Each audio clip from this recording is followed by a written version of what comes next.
बंदर और सुग्री की कहानी।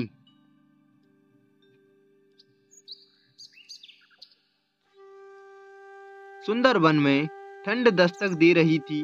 सभी जानवर आने वाले कठिन मौसम के लिए तैयार करने में लगे हुए थे। सुग्री चिड़िया भी उनमें से एक थी। हर साल की तरह उसने अपने लिए एक शानदार घोंसला तैयार किया था और अचानक होने वाली बारिश और ठंड से बचने के लिए उसे चारों तरफ से घास फूस से ढक दिया था। सब कुछ ठीक चल रहा था कि एक दिन अचानक ही बिजली कड़कने लगी और देखते ही देखते घनघोर वर्षा होने लगी। बेमौसम आई बारिश से ठंड भी बढ़ गई और सभी जानवर अपने अपने घरों की तरफ भागने लगे। सुग्री भी तेजी दिखाते हुए अपने घोंसले में वापस आ गई और आराम करने लगी। उसे आए अभी कुछ ही वक्त बीता था कि एक बंदर खुद को बचाने के लिए पेड़ के नीचे आ पहुंचा। सुग्री ने बंदर को देखते ही कहा, तुम इतने होशियार बने फिरते हो तो भला ऐसे मौसम से बचने के लिए घर क्यों नहीं बनाया। यह सुनकर बंदर को गुस्सा आया, लेकिन वह चुप ही रहा और पेड़ की आड़ में खुद को बचाने का प्रयास करने लगा। थोड़ी देर शांत रहने के बाद सुग्री फिर बोली, पूरी गर्मी इधर उधर आलस में बिता दी, अच्छा होता अपने लिए एक घर बना लेते। यह सुन बंदर ने गुस्से में कहा, तुम अपने से मतलब रखो, मेरी चिंता छोड़ दो। सुग्री शांत हो गई।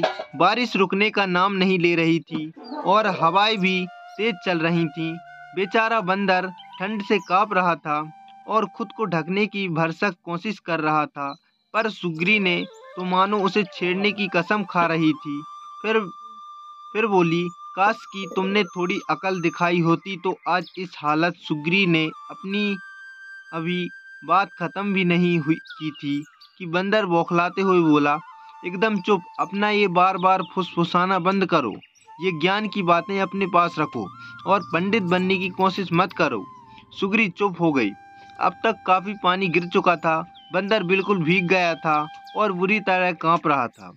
इतने में सुग्री से रहा नहीं गया और वो फिर बोली, कम से कम अब घर बनाना सीख लेना। इतना सुनते ही बंदर तुरंत पेड़ पर चढ़ने लगा। भले मैं घर बनाना नहीं जानता, लेकिन मुझे तोड़ना अच्छे से आता है। और ये कहते हुए उसने सुग्री का घोंसला तहस नहस कर दिया। अब सुग्री भी बंदर की तरह बेघर हो चुकी थी और ठंड से कांप रही थी।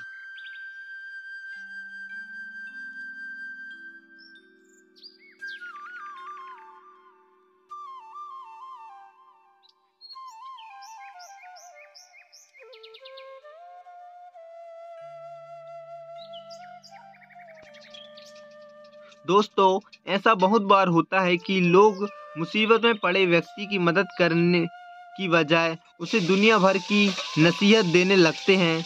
वयस्क होने के नाते हर कोई अपनी स्थिति के लिए खुद जिम्मेदार है।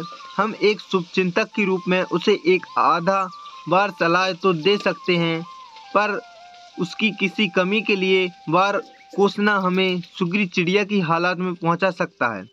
इसलिए किसी मुश्किल में पड़े व्यक्ति की मदद कर सकते हैं तो करिए, पर उसे बेकार के उपदेश मत दीजिए।